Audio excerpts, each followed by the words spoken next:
வணக்கம் பவித்ரா. தேசிய நெடுஞ்சாலையில் ஆபத்தை உணராமல் சிறுவர்கள் ஸ்கேட்டிங் செய்த காட்சி வெளியானது. நூற்றுக்கணக்கான வாகனங்கள் செல்லும் தேசிய நெடுஞ்சாலையில் ஆபத்தை உணராமல் 10க்கும் மேற்பட்ட குழந்தைகள் ஸ்கேட்டிங் செய்தனர். சரக்கு வாகனம், பேருந்து, கார் என பல வாகனங்கள் செல்லும் தேசிய நெடுஞ்சாலையில் ஸ்கேட்டிங் செய்த காட்சி வெளியானது. இது குறித்து நமது சத்தியம் தொலைக்காட்சியில் முதலாவதாக செய்தி வெளியிடப்பட்டது.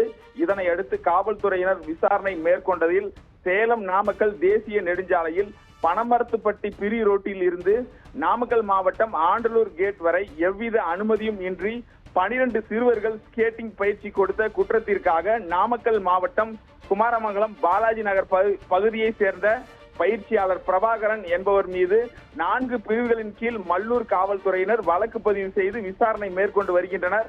அனுமதி இல்லாமல் தேசிய நெடுஞ்சாலையில் ஸ்கேட்டிங் பயிற்சி கொடுத்த குற்றத்திற்காக பயிற்சி கொடுத்தவர் மீது 4 பிரிவுகளின் கீழ் வழக்கு பதிவு செய்யப்பட்டுள்ள சம்பவம் பரபரப்பை ஏற்படுத்தியுள்ளது. தொடர்ந்து இது போன்று எந்த ஒரு அனுமதியும் இன்றி ஸ்கேட்டிங் பயிற்சி கொடுக்கும் பட்சத்தில் அவர் மீது கடுமையான நடவடிக்கை எடுக்கப்படும். இதே போல உங்களுக்கான அனுமதிக்கப்பட்ட இடத்தில் மட்டும்தான் பயிற்சி மேற்கொள்ள வேண்டும்.